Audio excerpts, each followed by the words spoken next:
Communiqué.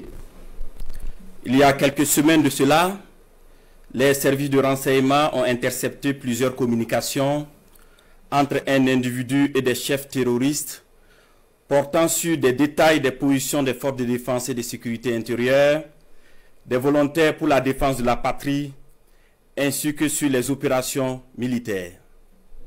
Après analyse technique approfondie, l'individu est identifié au nom de Bahari Abdraman et se trouve être un officier des forces armées burkinabè. Il est identifié appartenant au bataillon de justice militaire. La recherche d'informations sur lui dans son corps d'appartenance va permettre aux agents de renseignement de découvrir que l'officier est en situation d'absence irrégulière depuis quelques semaines et fait l'objet de procédures pour désertion.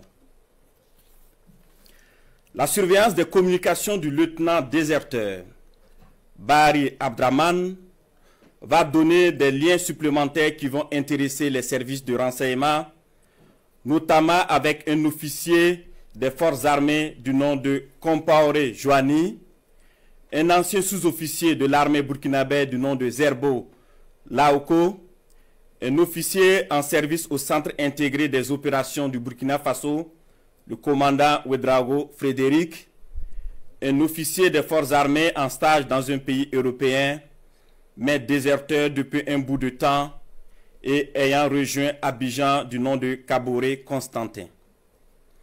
Le travail minutieux des services de renseignement va révéler un grand complot en préparation contre notre pays, dont le but ultime est de semer le chaos total en vue de placer le pays sous tutelle d'une organisation internationale à mesure de reprendre le contrôle dans 10 ou 20 ans selon les instigateurs.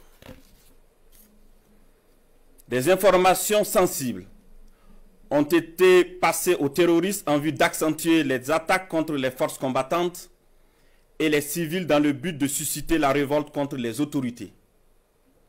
Aussi, d'autres stratégies ont été développées pour désorienter les services de renseignement afin de les amener à faire des arrestations massives au sein des forces de défense et de sécurité intérieure et espérer ainsi créer des frustrations et un sentiment de peur. La manipulation est menée également à travers des messages diffusés pour susciter injustement certains et d'autres messages envoyés à des chefs de corps pour leur faire peur en indiquant qu'ils seront arrêtés car étant sur une soi-disant liste noire. Des leaders religieux et coutumiers ont été sollicités pour convaincre certains officiers de s'engager dans cette mission funeste. Ce fut le cas malheureusement du capitaine Ouedraogo René David, en fuite actuellement. Dans le même ordre d'idée, des VDP ont été contactés pour démoraliser leurs camarades et de l'argent leur a été envoyé pour cette basse besogne. Tous ces stratagèmes perfides ont été développés dans le seul but de déstructurer l'armée et semer le chaos.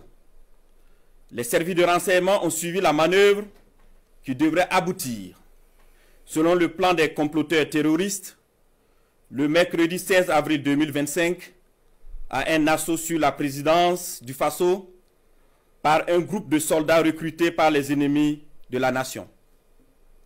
Cet assaut devrait être mené au même moment que plusieurs attaques terroristes d'envergure pour occuper les vecteurs aériens à défaut de pouvoir les détruire au sol.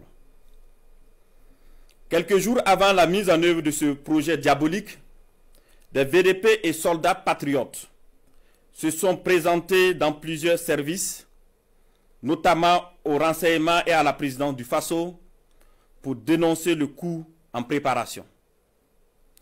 Ces dénonciations se sont poursuivies jusqu'au mardi 15 avril 2025 et ont permis d'arrêter des cerveaux de la manœuvre à Ouagadougou et d'autres en fuite vers la Côte d'Ivoire. Il faut noter que les cerveaux à l'extérieur du pays sont tous localisés en Côte d'Ivoire, y compris le nommé Bahari Abdraman. Le complot se poursuit activement depuis leur centre des opérations à Abidjan, avec pour objectif de semer le chaos au Burkina Faso avant le mois de juin. Les services de renseignement poursuivent leurs actions de surveillance et tiendront l'opinion nationale au courant de toute évolution de la situation.